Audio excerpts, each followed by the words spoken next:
We are angry. We are broken. This should have been a time of joy. Instead, we are mourning. We are fearful. More than 20,000 killed. Thousands are still under the rubble. Close to 9,000 children killed in the most brutal ways. Day after day, 1.9 million displaced, hundreds of thousands of homes destroyed. Gaza, as we know it, no longer exists. This is an annihilation. This is a genocide. The world is watching. Churches are watching. The people of Gaza are sending live images of their own execution. Maybe the world cares, but it goes on. We are asking here, could this be our fate in Bethlehem, in Ramallah, in Jenin? Is this our destiny too? We are tormented by the silence of the world. Leaders of the so-called free lined up one after the other to give the green light for this genocide against a captive population. They gave the cover.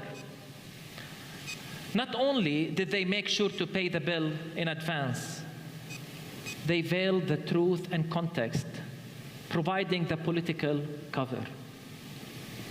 And yet another layer has been added, the theological cover, with the Western Church stepping into the spotlight. Our dear friends in South Africa taught us the concept of the state theology, defined as theology, the theological justification of the status quo with its racism, capitalism, and totalitarianism. It does so by misusing theological concepts and biblical texts for its own political purposes. Here in Palestine, the Bible is weaponized against us. Our very own sacred text. In our terminology in Palestine, we speak of the empire. Here we confront the theology of empire, a disguise for superiority, supremacy, chosenness, and entitlement. It is sometimes given a nice cover, using words like mission and evangelism, fulfillment of prophecy, and spreading freedom and liberty. The theology of the empire becomes a powerful tool to mask oppression under the cloak of divine sanction. It speaks of land without people.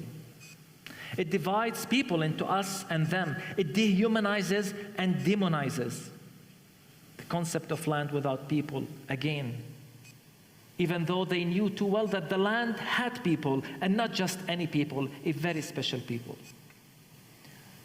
Theology of the empire calls for emptying Gaza, just like it called for the ethnic cleansing in 1948, a miracle or a divine miracle as they called it. It calls for us Palestinians now to go to Egypt, maybe Jordan. Why not just the sea? I think of the words of the disciples to Jesus when he was about to enter Samaria. Lord, do you want us to command fire to come down from heaven and consume them? They said of the Samaritans. This is the theology of the empire. This is what they're saying about us today. This war has confirmed to us that the world does not see us as equal. Maybe it's the color of our skins.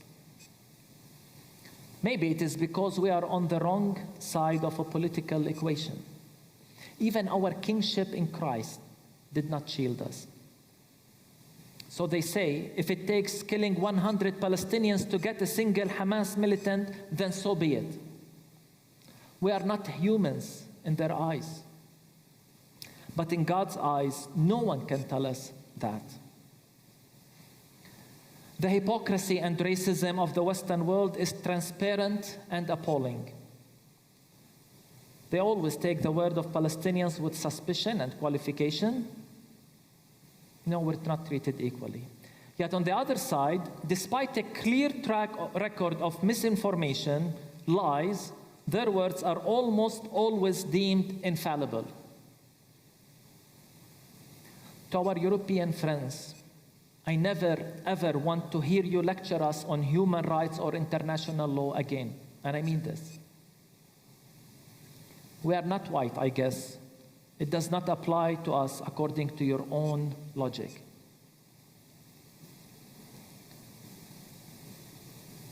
In this war, the many Christians in the Western world made sure the empire has the theology needed. It is thus self-defense, we were told. And I continue to ask, how is the killing of 9,000 children self-defense? How is the displacement of 1.9 million Palestinians self-defense? In the shadow of the empire, they turned the colonizer into the victim and the colonized into the aggressor. Have we forgotten that the state they talked to, that state was built on the ruins of the towns and villages of those very same Gazans? Have they forgot that? We are outraged by the complicity of the church. Let it be clear, friends. Silence is complicity. And empty calls for peace without a ceasefire and end to occupation, and the shallow words of empathy without direct action, all under the banner of complicity. So here is my message. Gaza today has become the moral compass of the world. Gaza was hell before October 7th, and the world was silent. Should we be surprised at their silence now? If you are not appalled by what is happening in Gaza, if you are not shaken to your core, there is something wrong with your humanity.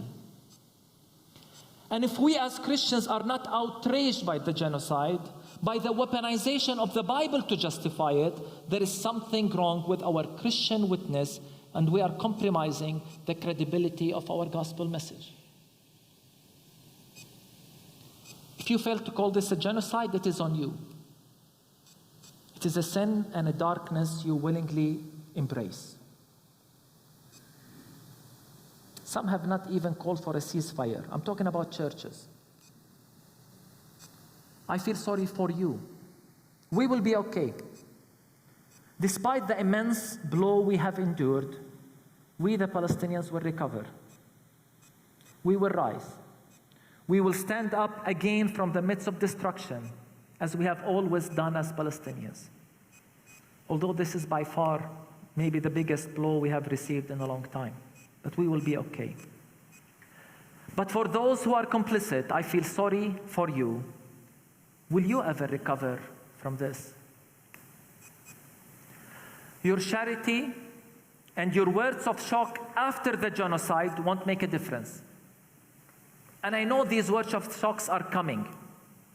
And I know people will give generously for charity. But your words won't make a difference. Words of regret won't suffice for you. And let me say it, we will not accept your apology after the genocide. What has been done has been done. I want you to look at the mirror and ask, where was I when Gaza was going through a genocide?